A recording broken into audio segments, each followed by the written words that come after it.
வணக்கம். ஒரு சில வாரங்களுக்கு முன்னாடி ஒரு வீடியோ போட்டிருந்தேன். எக்ஸ்போர்ட்டில் எப்படி சாம்பிள் அனுப்புறது, சாம்பிளுக்கான காஸ்ட்டு வாங்கலாமா, ஷிப்பிங் காஸ்ட்டை நம்ம பையர்கிட்ட வாங்கிக்கலாமா, இல்லை நாமளே பேர் பண்ணிக்கலாமா? ஸோ இதெல்லாம் பற்றி விரிவாக பேசியிருந்தோம். இன்றைக்கி சாம்பிள் அனுப்புறதுக்காக இந்தியன் எக்ஸ்போர்ட்டர்ஸ்க்கு இந்திய அரசு விதித்த சில விதிமுறைகளை தெரிஞ்சுக்கலாம். ஏன்னா இதுக்கும் விதிமுறை இருக்குது. எக்ஸ்போர்ட்டுக்கு இன்டர்நேஷ்னல் ஸ்டாண்டர்டு. ஆனால் ஒரு எக்ஸ்போர்ட் சாம்பிள் அனுப்புறதுக்கு இந்தியன் கவர்மெண்ட் சில ரூல்ஸை ஃபாலோ பண்ண சொல்லியிருக்காங்க. ஃபஸ்ட்டு பார்த்தீங்க அப்படின்னா வேல்யூ லிமிட்ஸ்.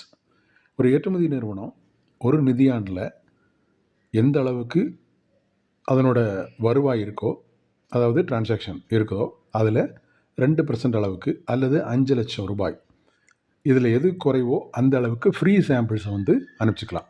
இது ஒரு பாயிண்ட். இதில் ஒரு எக்ஸம்ஷன் இருக்குது. எதுக்கு அப்படின்னா, மருந்து பொருட்கள் மற்றும் பெரிசிபிள் குட்ஸுக்கு இது அப்ளிகபிள் ஆகாது. இது அப்ளிகபிள் ஆகாதுன்னா அன்லிமிட்டடாக நீங்கள் அனுப்பிச்சிக்கலாங்கிறது கிடையாது. அதில் சில வேரியேஷன்ஸ் இருக்கும். ஸோ நீங்கள் அதை உங்கள் ஆடிட்டர்கிட்ட செக் பண்ணிக்கோங்க. ஹெச்எஸ் கோடை கொடுத்து செக் பண்ணிக்கோங்க. அதுக்கடுத்து டாக்குமெண்ட். சாம்பிளே இருந்தாலும் ப்ராப்பராக அதுக்கு ஒரு இன்வாய்ஸ் வேணும், பேக்கிங் லிஸ்ட் வேணும். இன்வாய்ஸில் என்ன பண்ணியிருக்கணும், ஏதாவது ஒரு வேல்யூ போட்டிருக்கணும். அந்த value value for customs purpose only, no foreign exchange involved அப்படின்னு தெளிவாக போல்டாக கொடுத்துருக்கணும். ஏன்னா நம்ம சாம்பிள் அனுப்புறதுக்கு பணம் வராது அப்படின்றத இதில் மென்ஷன் பண்ணுறோம். ரெண்டாவது, கஸ்டம்ஸ் ஃபார்மாலிட்டிஸ்க்காக ஒரு வேல்யூ போடணும். ஒரு $1 $2 நீங்கள் சிஹெச்ஆர் கேட்டிங்கன்னா சொல்லுவாங்க. ஸோ அது நம்ம போட்டு அனுப்பணும். அதே மாதிரி பேக்கிங் லிஸ்ட்டில் அதனோட வெயிட் என்ன, மெஷர்மெண்ட் என்ன, அதெல்லாம் க்ளீனாக கொடுத்துருக்கணும்.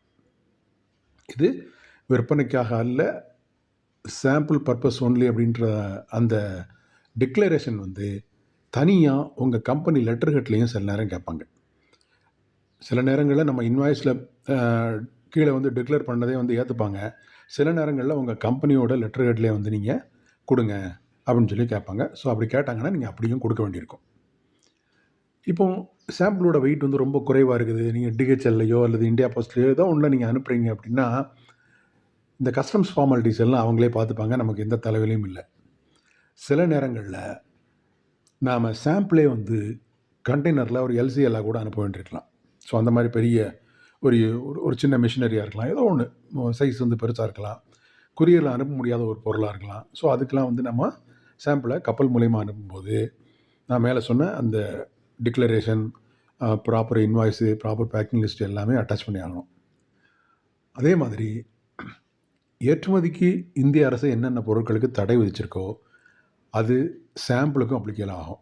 சிலர் நினச்சிக்கிறாங்க இதை நாம் ப்ராப்பராக எக்ஸ்போர்ட் தான் பண்ணக்கூடாது, சின்ன சாம்பிளாக ஒரு கிஃப்ட் மாதிரி அனுப்பலாமே அப்படிங்கிற மாதிரி இந்த யானை தந்தம், அதுக்கடுத்து சந்தனக்கட்டை இதெல்லாம் சொல்கிறாங்க. அதுவும் பெர்மிட் பண்ணப்படாது. ஸோ எந்தெந்த பொருட்களுக்கு இந்திய அரசு ஏற்றுமதிக்கு தடை விதிச்சிருக்கோ அந்தந்த பொருட்கள் சாம்பிள் அனுப்புறதுக்கும் தடை. அதே மாதிரி சில நாட்டில் சில சாம்பிள்ஸ், நம்ம சாம்பிள் அனுப்பக்கூடிய பொருட்களுக்கு சர்டிஃபிகேட் அப்படின்றது மேண்டேட்டரியாக இருக்கும். நம்ம நினச்சிருப்போம் ஒரு சின்ன சாம்பிள் தானே, ஒரு 100 கிராம் அனுப்புகிறோம் அப்படின்ட்டு. ஆனால் அந்த 100 கிராமும் ப்ராப்பர் சர்டிஃபிகேஷன் இல்லாமல் அந்த நாட்டில் கஸ்டம்ஸ் கிளியரன்ஸ் பண்ண மாட்டாங்க.